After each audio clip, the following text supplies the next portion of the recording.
now. You all hear me correctly, right? We do all hear you correctly, yeah. If you could mute yourselves while Vanessa is giving her presentation, that would be marvelous. I'll mute anyone that is making, like, you know, dog barking noises or whatever else in the background. That frequently happens. But yeah, Judith, thank you so Vanessa, thank you so much for joining us again. I'm sure this will be a wonderfully interesting presentation, and I'll let you introduce yourself and take it from there. Thank you very much. Yes, thank you everyone for coming today. Just a little bit background on me if you don't know me.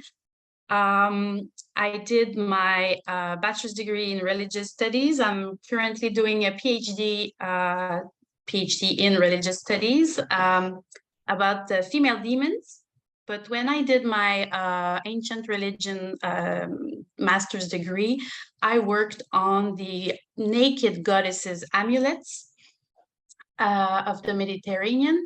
So that's why I did a lot of research on ancient goddesses, and I couldn't help but notice that most of them were misinterpreted by scholars. Maybe not so much in the last 10 years. There's very good scholarship right now trying to show that these are not fertility figures or sexual in the sense of prostitution figures.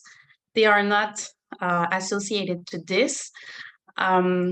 So that's why my presentation today is about deconstructing this idea that because a goddess is naked or shown, specifically in the Bronze Age, shown naked, that she's associated with fertility.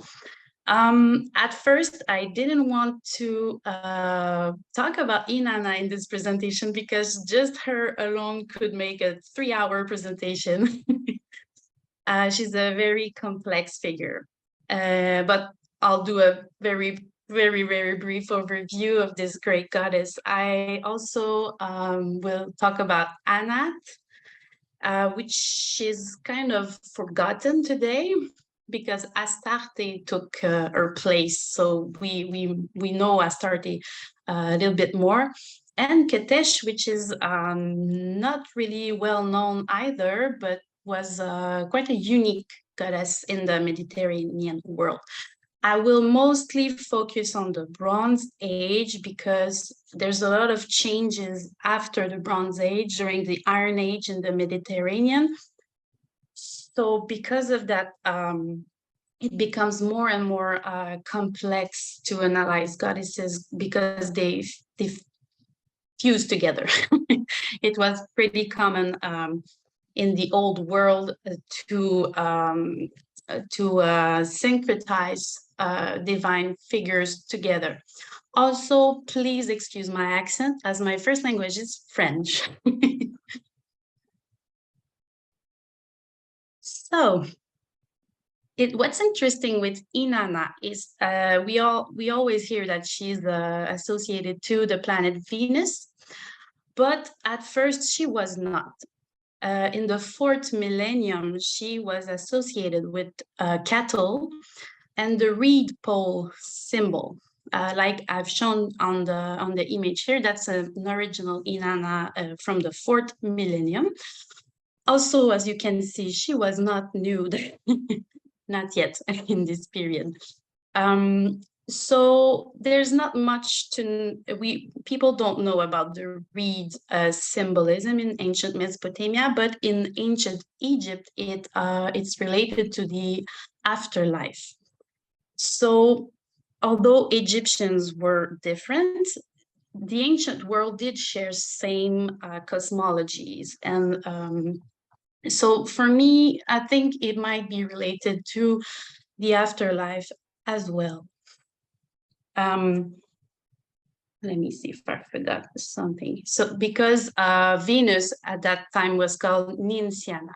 So what is complicated with Innana is the more you go the more we advance in the timeline of the history of Mesopotamia, which is, by the way, today's Iraq, the more goddesses she absorbed. So she started as a potential bringer of rain and cattle guide related to possibly afterlife, and she changed to become a goddess of war, as we will see. We'll see why she changed as the goddess of war.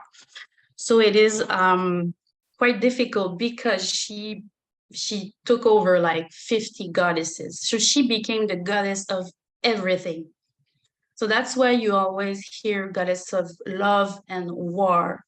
The love aspect is mostly related to the Sumerian sagas, where she shows extroverted sexuality.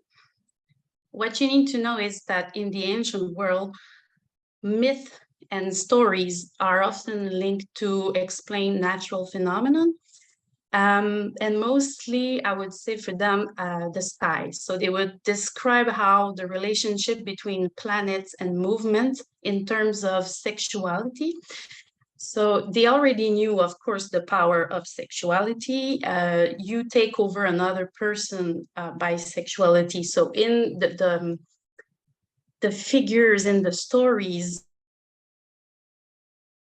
see as a literal sexuality, like in the human world. It's more like symbolic sexuality. It's to say, well, I became the best example for that is Zeus. You know, Zeus rapes many goddesses. That's a symbolic way of saying he is taking over all of these goddesses at that time in ancient Greece. And we know from archaeology that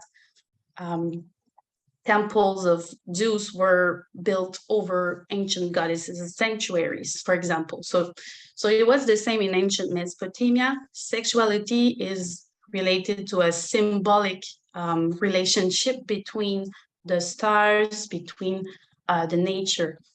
You have to also know that ancient Mesopotamians were animists. There's a very good thesis that shows that. So the relationship humans had with water, trees, mountains, and the sky was very important. So I'm actually writing a book about those ancient goddesses. And what I'm trying to demonstrate in this book is that they are linked to planets, stars, and constellations, but they were considered literally, the planets were gods and goddesses. It's not just, oh, Innana is associated to Venus. No, it's the planet Venus is the real goddess, and she has influence on your life. So I'm just trying to put on some context to better understand those ancient goddesses.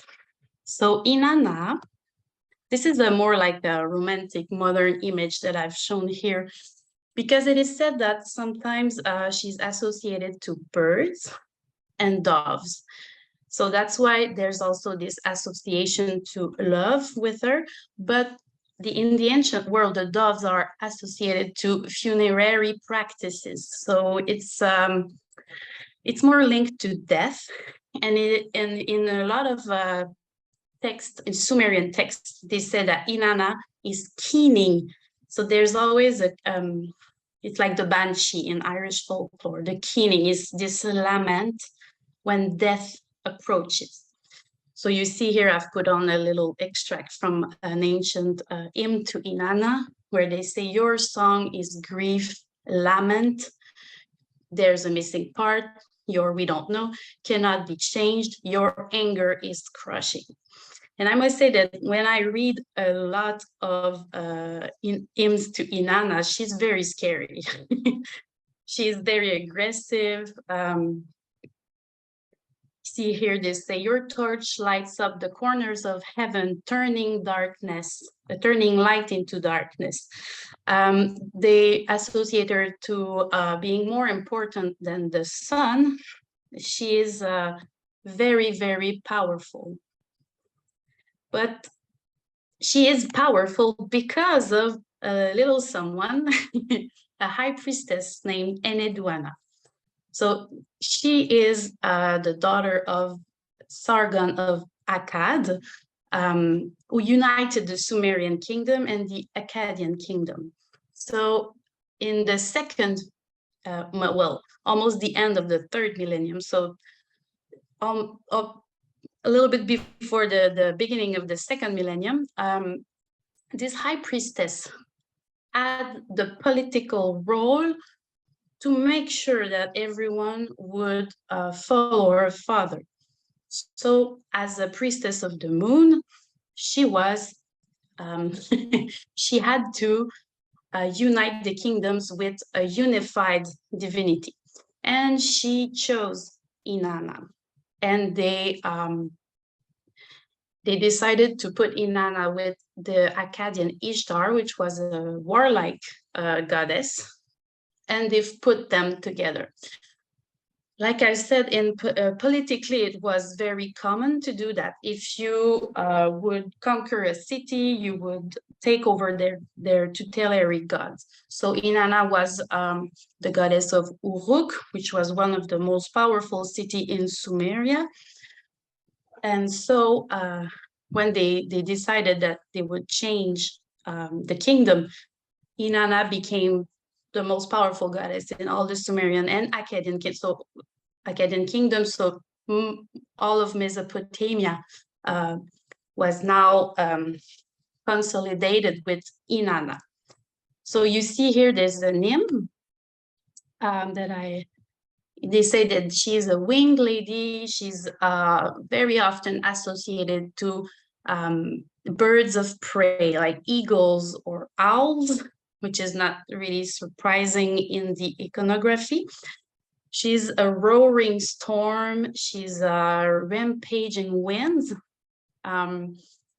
Here again, you breathe out the music of mourning. So she brings death and desolation in her negative aspects. Also, the Venus, it's when she's associated to the planet Venus, finally. It's because Astarte was a Venus god. So it was considered a god in the morning and a goddess in the evening, which was Ishtar. So when they merged together, that's when she became the bearded goddess. So for those who don't know, Inanna and Ishtar are a dual gender. It is, a dual gender goddess. And as such, she had the power to turn man into woman and woman into man. So we know that she had priests that became priestesses in their temples. There is some controversies relating to sacred prostitution by those male, females, individuals, because there is some text saying that they did engage into anal intercourse in the temple. But it is similar to the current Ijras in India. If you don't know, the Ijras are men that become women in India, and they are an outcast. They have a special role, and they do engage in prostitution in India to survive. But it doesn't mean that it was the same in ancient Mesopotamia. So it's a possibility, but we don't know, and it's still a controversy because the divine feminine has nothing to do with the role of females in the society. Let me see. So around the 1800th century BC, Inanna suddenly becomes less and less dressed. So here, I don't know if you see it well, that's the Burney plaque, which is associated to Inanna, but more recently, it's been said that it's more a representation of her sister, Ereshkigal, which is the goddess of the underworld.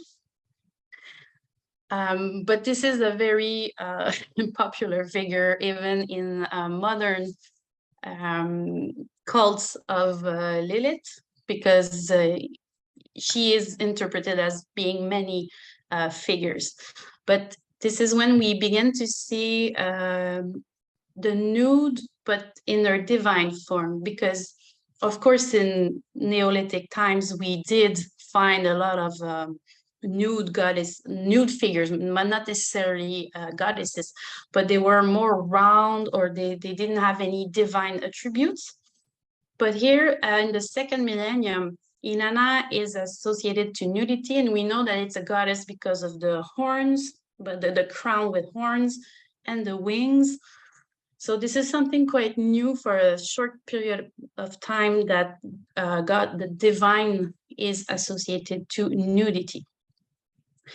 But it can mean a lot of things, and it's not necessarily associated to beauty or fertility, because we know that Inanna does remove everything she has when she goes into the underworld, in the saga of Innana and her descent in the underworld. So it could be a figuration of this, or also, as I will explain later, it could also be as the nudity could also be a magic potency on amulets. So here there's still a cute little goddess revealing her sex with gods near her.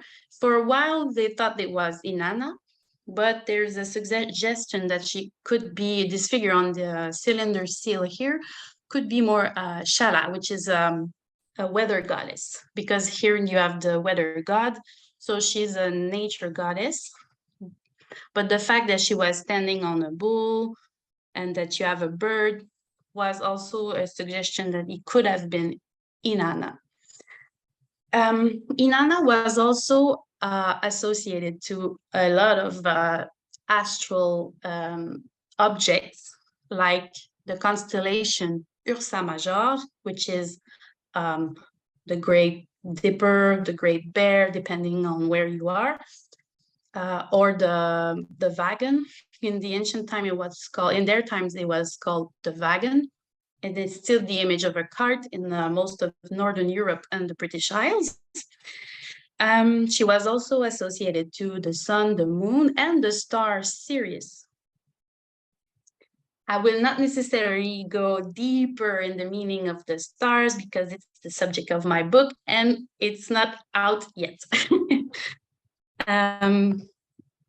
So why I'm showing this image here is because there's a lot of good scholarship now, and including what I've wrote in my master's dissertation, is that the power of the female sex was it was a sign of a really good power that would make like the evil go away.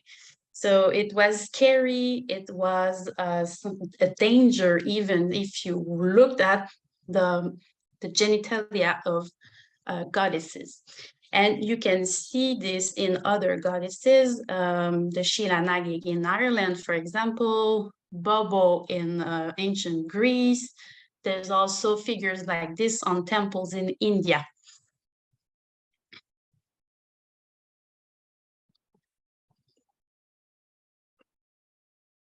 So here I've demonstrated how powerful she were by showing her very beautiful Ishtar's gate, which was the gate entry to Babylon, which was very important politically in ancient Mesopotamia. So once again, I've put a name showing how she was carried to other gods as well. So that's why she was the great queen of Babylon, the great queen of heaven. But because she was so powerful and associated to so many functions, it's really hard to just strip her down to something more concise. But she presides in conclusion over war and death and mourning.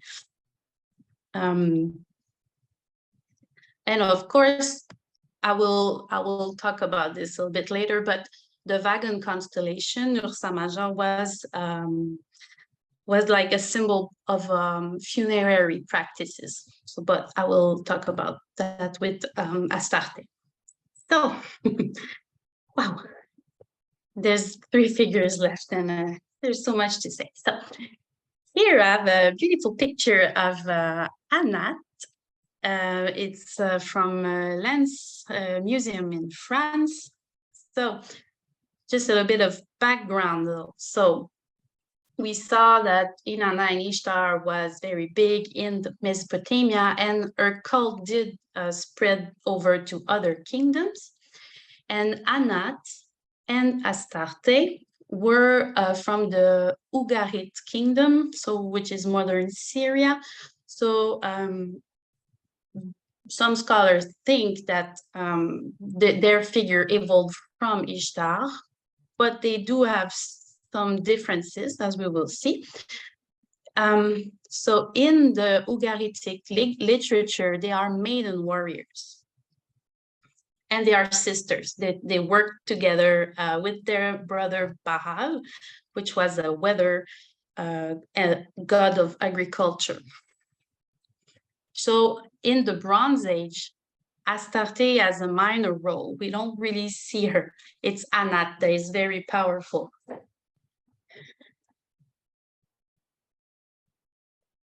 So she may have origins from the Mesopotamian Mari kingdom, beginning in the 2nd millennium. So the worship of Anat in those regions, in Old Babylonian,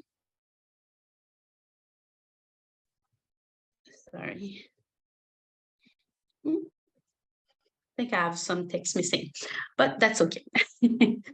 So they found that she was linked to a lot of rams, sacrifices, and hoards of gold. She was celebrated around the end of December, so from January to February. And she was evoked in warfare and conflicts. So we did find some law text disputes where people would invoke her to gain her favor in conflicts. And so in Syria, it was not different. She is also a goddess that is evoked for her warfare features, and she makes the kings win in their battles. What's particular about her iconography compared to Astarte, as we will see, is that she is often winged, but she is not the only winged goddess. There are also other goddesses that are winged, so it doesn't necessarily mean that it's always Anat that we see when they have wings. So her main function in Ugarit was to assert power to king. And that's why in the epic of Baal, she helps her brother to ascend to heaven. So this epic was written to politically demonstrate that Baal was to become the new god. Before him, it was the god El or Hadad, or there's a different weather or sky gods that were fighting. And in the ancient world, when you wanted to assert political dominion, you had to write text explaining why this god is becoming the chief.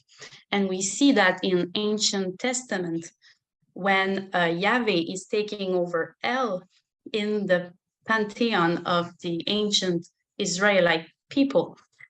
So here I've put on an image of Anat, which is, well, it's possibly Anat. It's still debated.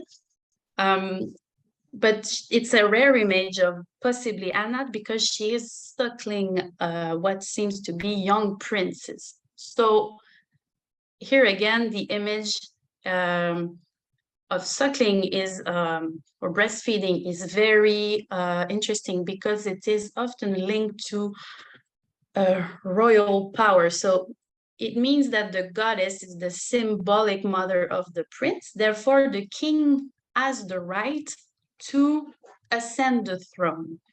So it's just a symbolic metaphor and not a literal metaphor of her as a literal mother, but more like she instigates the divine power into the kings. That was true for Egypt, and that was true for ancient Mesopotamia. You'll notice if you read about kings that or pharaohs, they always associated to goddesses, and that's because they were empowering the divine role on earth. So to be divine, they had to have divine parents. So here's just a demonstration that Anat is possibly the royal giver to some princes. She is also evoked to help with snake bites. She is feared on the battlefield. And when the sun goddess Shapash, she resurrects her dead brother in the epic of Baal. So here she has something similar with Ishtar, which is that she is associated with death and regeneration. Here, my idea on this image, why I think it could still be Anat, is because of the Hathor hairstyle. But I will explain a little bit later on why it's not related to Hathor, in fact, and why it works. And it's because it's a masculine trait.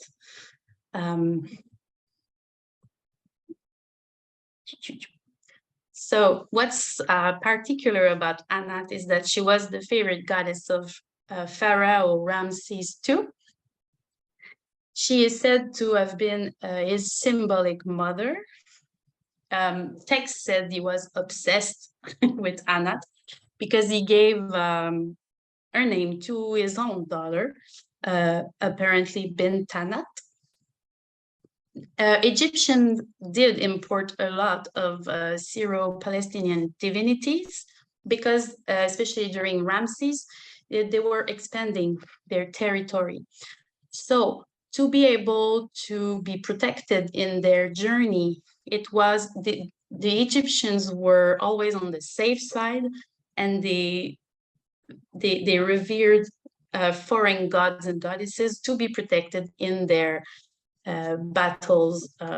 So we also see that in ancient demons incantation, where they always name the name of Syrian gods and goddesses, or even demons, to make sure they would be protected by them. But even if they kept the name, the style in the art is very Egyptianizing. So here you have a statue of Ramses and Anat.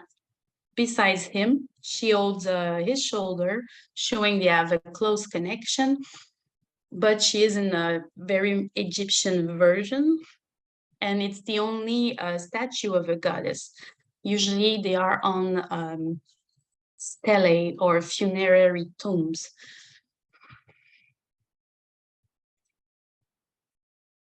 So I've put an epithet of Anat here as bringer of victory. So that's why she was very popular with him, because she was thought to bring luck in victory. And there's so much to say. So after the Bronze Age, the collapse, the big sad collapse of the Bronze Age, Anat seems to disappear.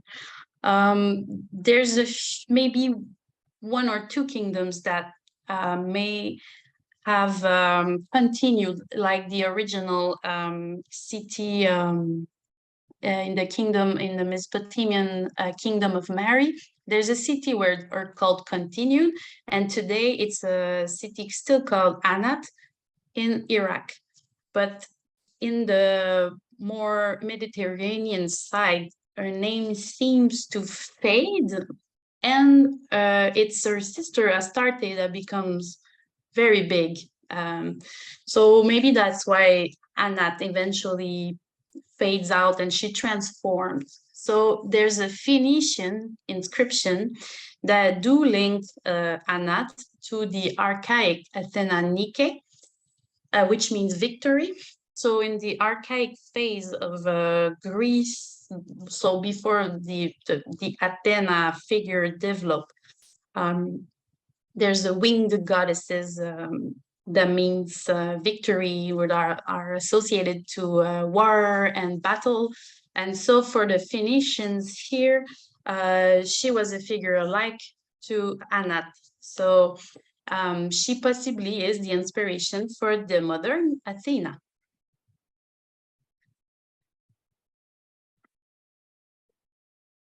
Astarte, once again, I will stay the more possible in the Bronze Age because there's too much to say about Astarte, because in the Iron Age and even until late antiquity, she was everywhere, in every city, every seaside towns. So and it's becoming more complicated because she did change after the first millennium. So in the second millennium, Astarte is almost always associated to horses. So she is a warfare goddess. She also has bows and arrows like Ishtar or Anat. I'm not sure, maybe I didn't demonstrate it, but they were all goddesses who would go to battle with bows, and they were also hunters, like the goddess Artemis. So in all the Ugaritic literature, she has nothing to do with fertility. She often accompanies Anat in battles, but also in hunting grounds. She is evoked, for example, for alcohol poisoning, snake bite poisoning, and her associations with horses also, they appears in oracles. So she is a goddess that is used for divination as well. And what's interesting is that there's a lot of figure of what we think is Astarte that appears on, I don't know the words, so I've wrote horse's gear, but it was a kind of a horse armor that the horses would wear into battles, and it's and you have Astarte on it. So she's very linked to this notion of riding horses, and I think we'll see here. We see her here. That's an Egyptian version of Astarte, but still it is Astarte. Here too, on the blue faience. So what I like about the idea of the horse is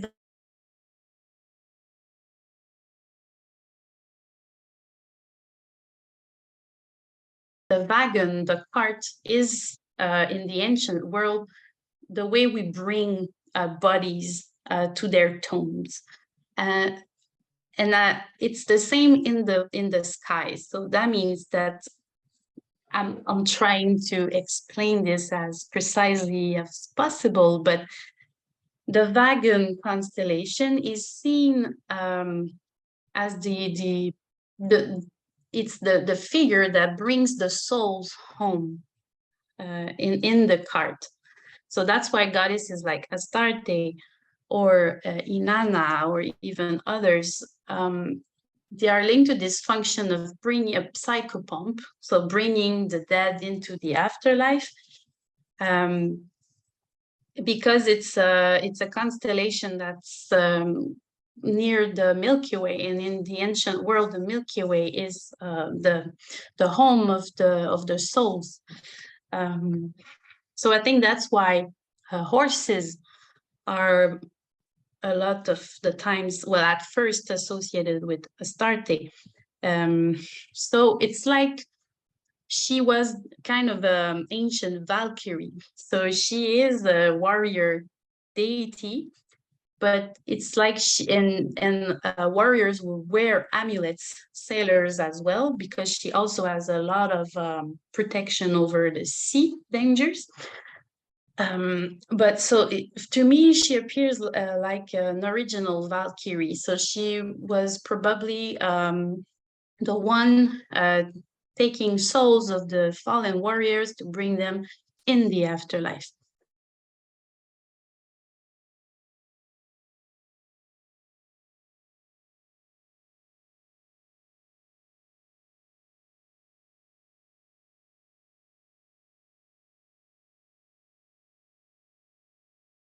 From young men, they would cut their hair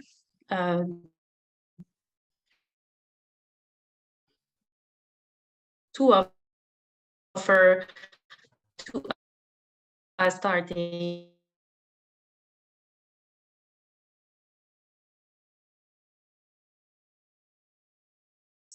Oh yeah, sorry, I was disturbed by the voice. Okay.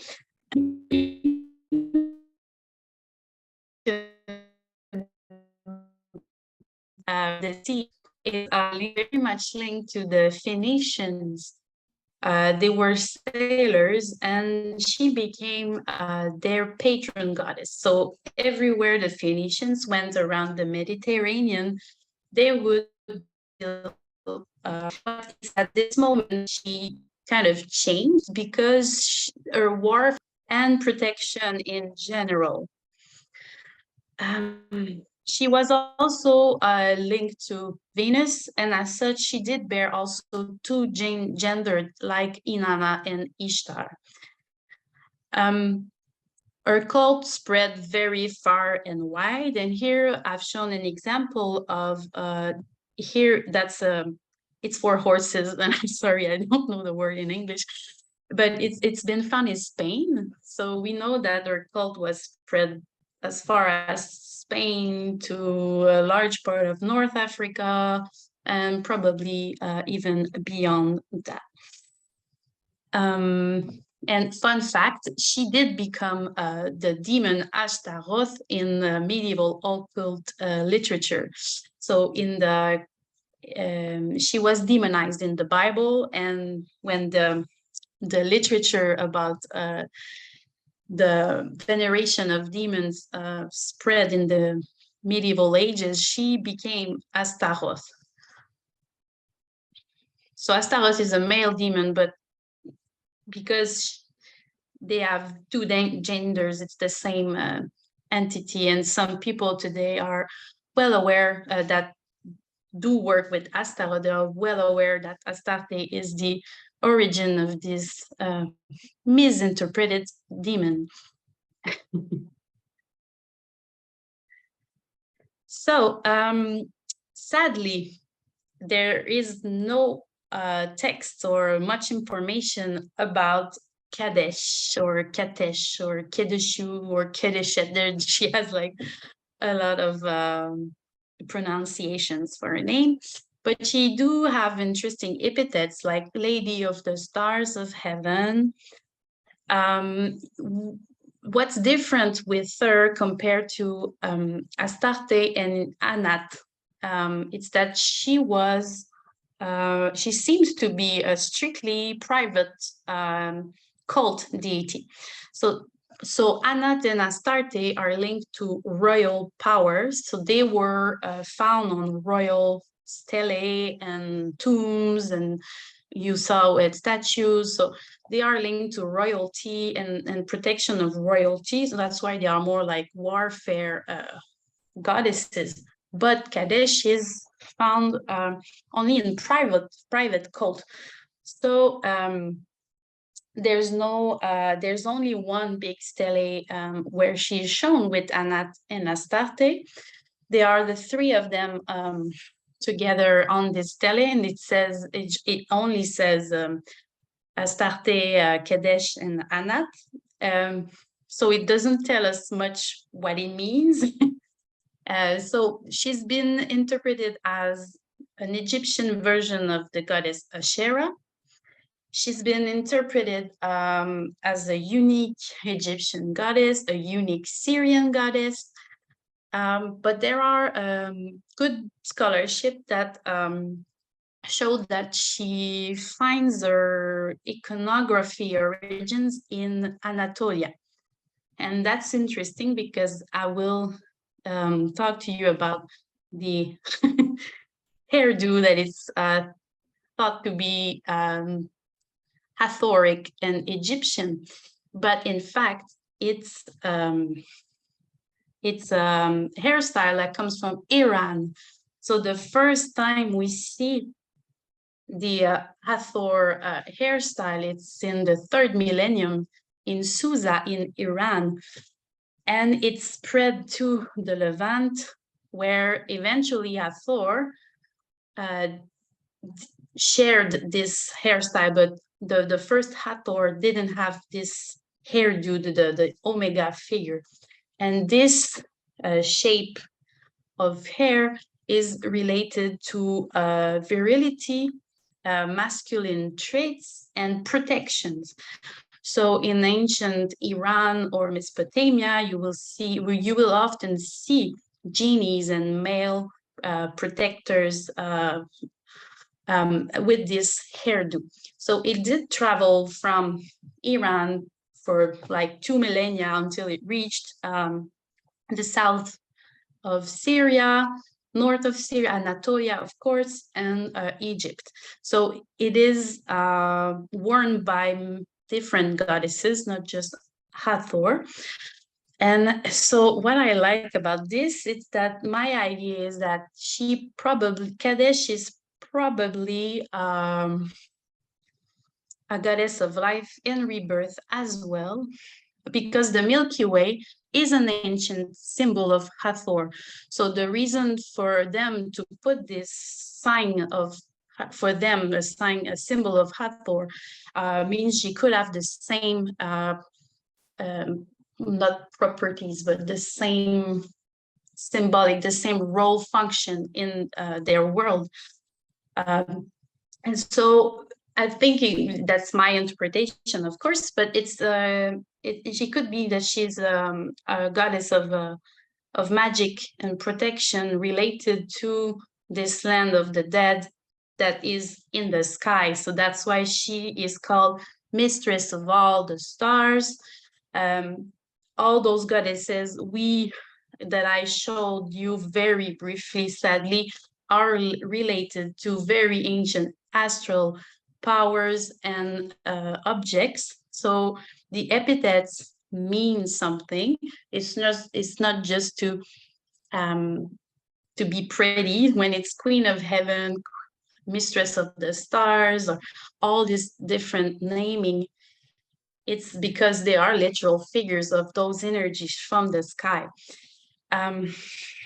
So one of the other reasons why I think she's related to the afterlife, it's because she is found mostly on amulets and in tombs. So those amulets are very often found in tombs of children, but male, female, but most often of children. So she probably protects in death and afterlife.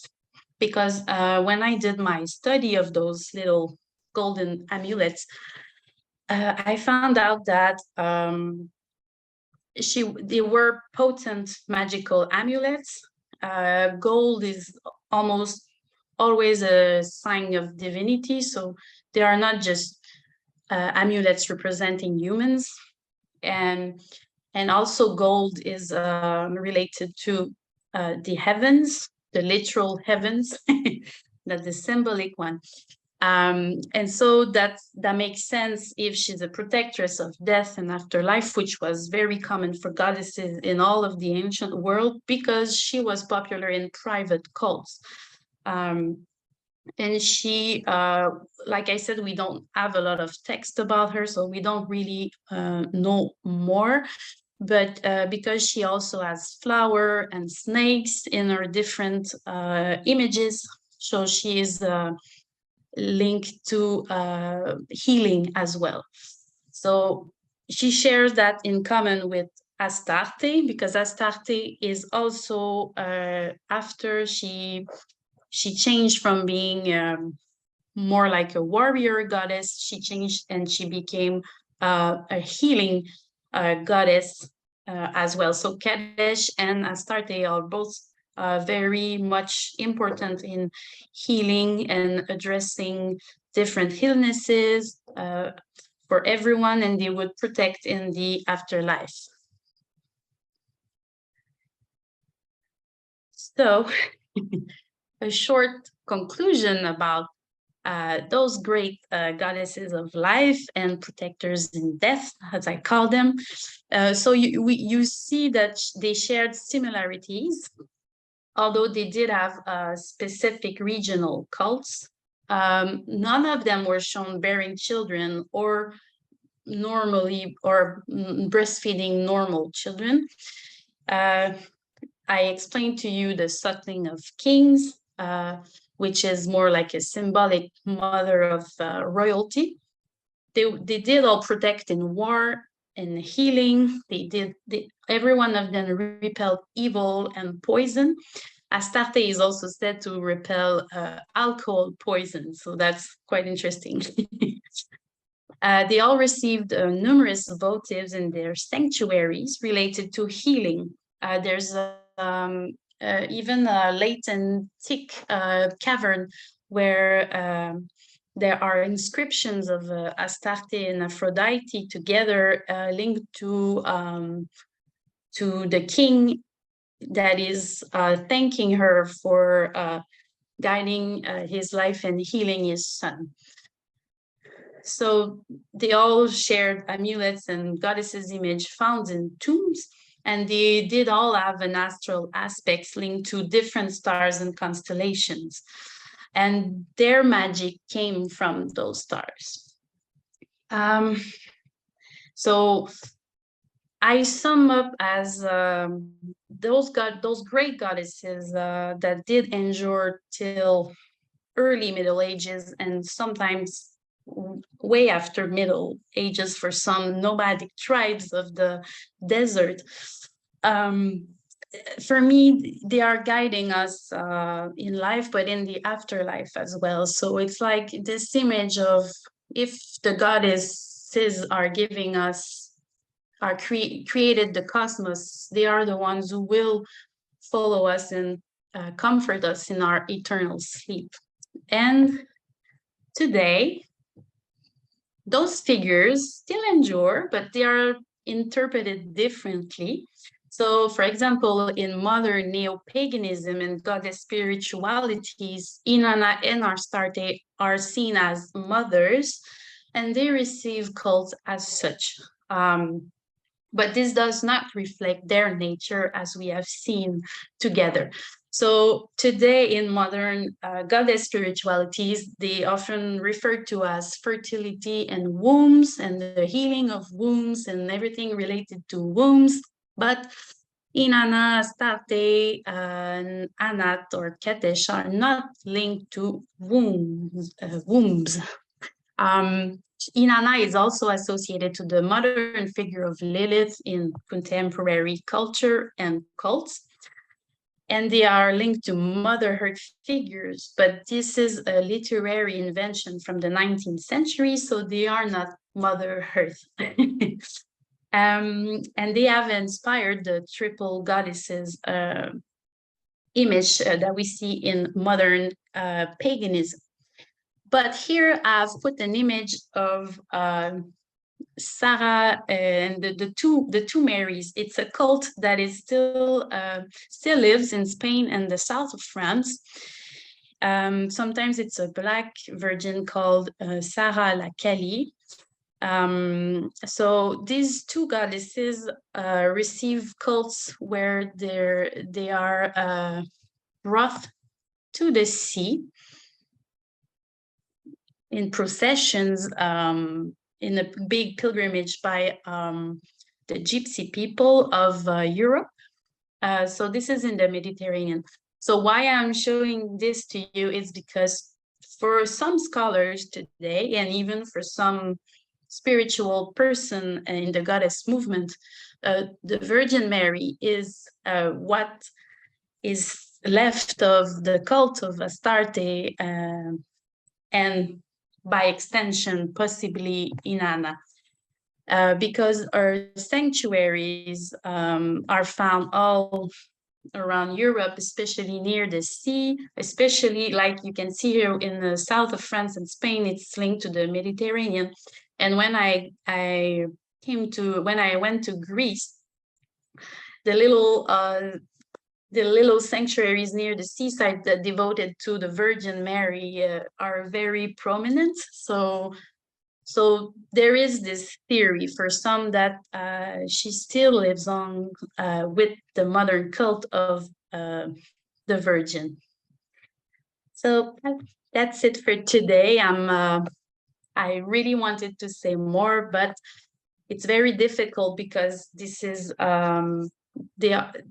goddesses that are still being investigated by scholars, and we don't have much text sometimes, or when we do have text, it doesn't correspond to images, so it's very hard to have a good portrait of what they really did in the ancient world.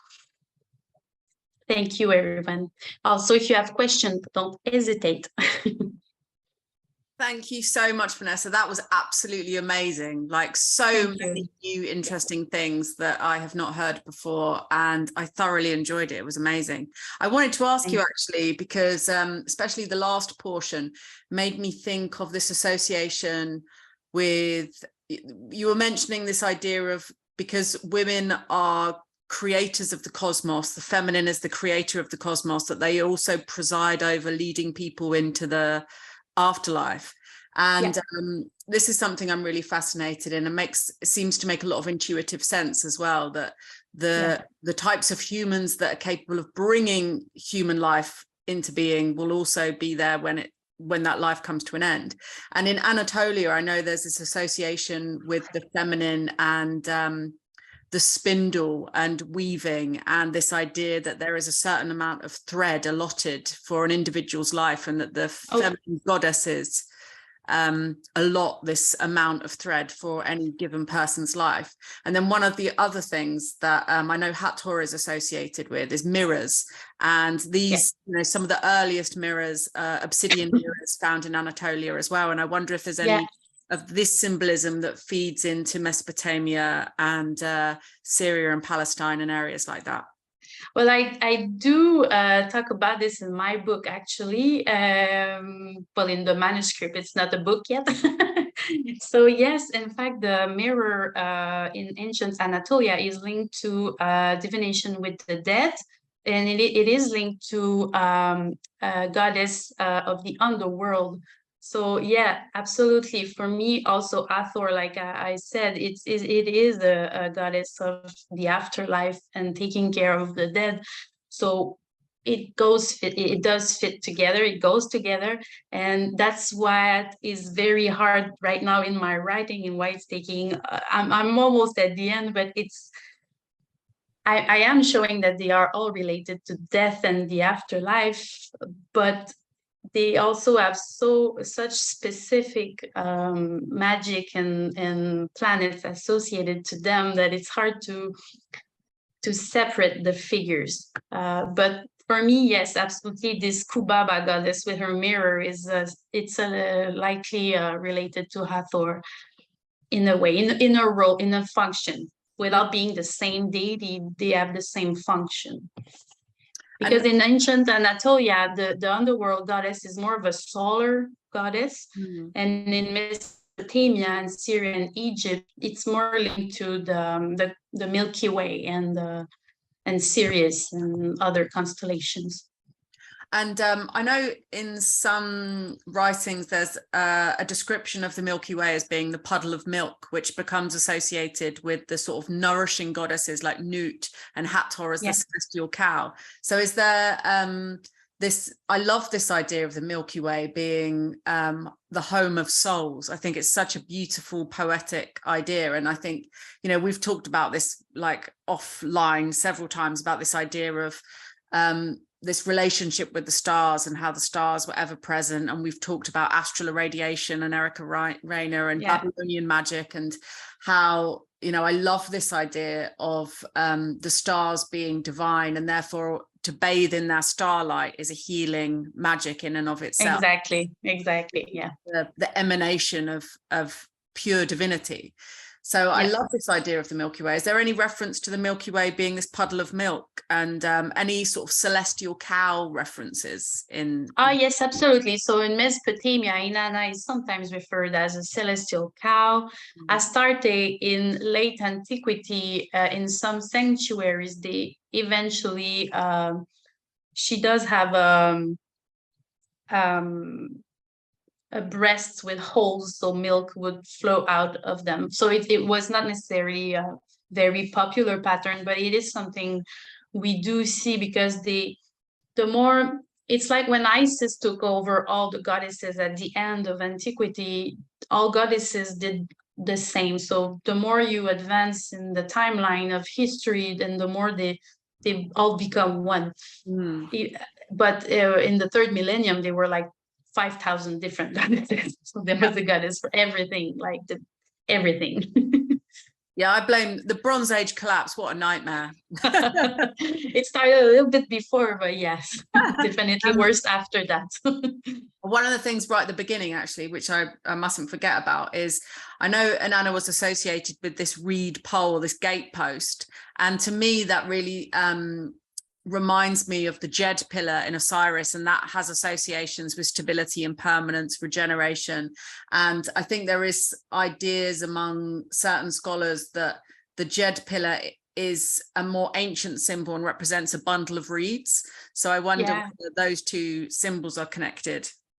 There's not much written about those reeds, actually. It's like there's less scholarship on ancient Mesopotamia than Egypt, so maybe that's why. But there's also, what I like about the reed also is that for celestial healing and astral magic, people would go into reed hut, for example. So it was the reed was something quite important in ancient Mesopotamia, relating to regeneration, because they do grow in watery, fertile soils, but also it was the special little huts where you would go for healing or even dream divination.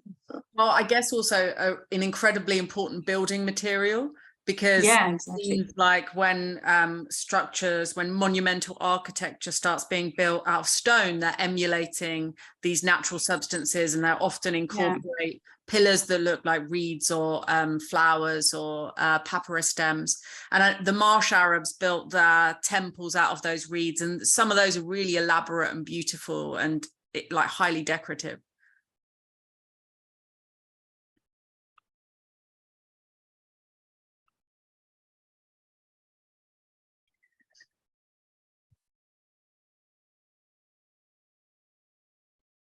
So for the person asking about the book, I'm sending it to my editor in January, so it should be around the end of. Hi again, we lost you. Popping in and out. I did. Yeah. So did you answer that question about the book? When are you hoping that? Yes, I did. I did.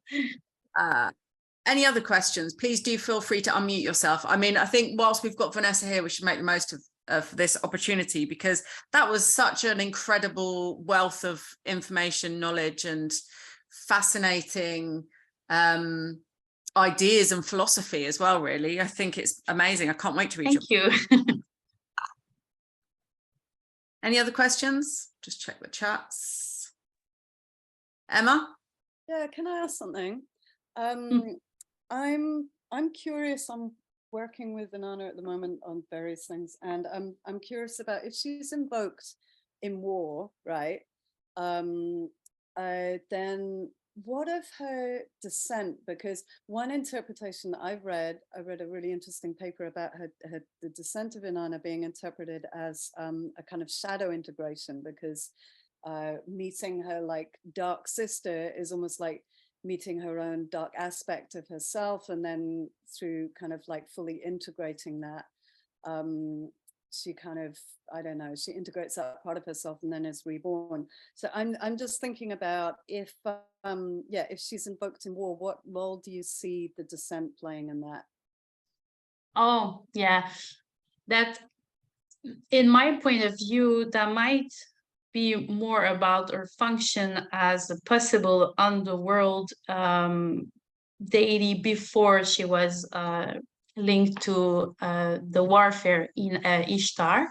But also, to me, the removal of her 7 powers to go into the underworld can also be a description of the movement of either Venus or another stellar object. Because it's my interpretation, and I did read some information about that as well. I just don't remember the names, I'm sorry. But it's just that a lot of myths were, at first they was thought to be an agricultural myth. So but now it's more like it might be a story about the movement of her figure. But I do like the psychoanalysis take on the dark side of the goddess. She does. I would agree. It's definitely to do with the star, which happened last January and will happen again in July, like in the cycles of Venus, definitely. But yeah, I was just wondering about, like, you know, like the mythological aspect and somehow giving up her powers. Is that, I don't know. Sorry, carry on. Well, it's difficult. I mean, Assyriologists are still analyzing the descent of Inanna, but for me, yeah, it's really linked to this aspect of the stars. But Innana is very complex as well, so she's not that easy to understand, because she does share at least 7 different aspects. So that's why also you have the 7 powers she removes. She also removes her physical presence in the cities where she is the patron goddess. So it's probably more akin to movements, but also because she has so different emanations. She has a demon side, she has an underworld side, she has a dawn and dusk sides, and morning stars and evening stars, and she's always so diverse and spread. For me, she might eventually just become the symbol of life itself, because it's too complex to even comprehend what she is. But that's a very interesting take as well. Thank you for your question. Thank you. Tahaya asked, is there going to be more information about the Hathor hairstyle in your book? This information, I took it from the archaeologist Hélène Bouillon, so it's a French article I read. I can include it, because I think I will have a little. Basically, my book is similar to this presentation. I speak about different figures with the category I assigned them. So yes, I will, but I don't think I can talk about more of what I already said, which is how it spread from Iran to the Levant. You have to know that Iran was even more powerful than Sumeria for a long time. So a lot of cultural things we find in the ancient world comes from Iran before it became the Persian Empire, and Anatolia as well. Sorry? Things that were found in the BMAC, is it the Bactrian Margiana archaeological complex? There's a lot of artifacts from that region of princesses and lots of gold, Bactrian gold.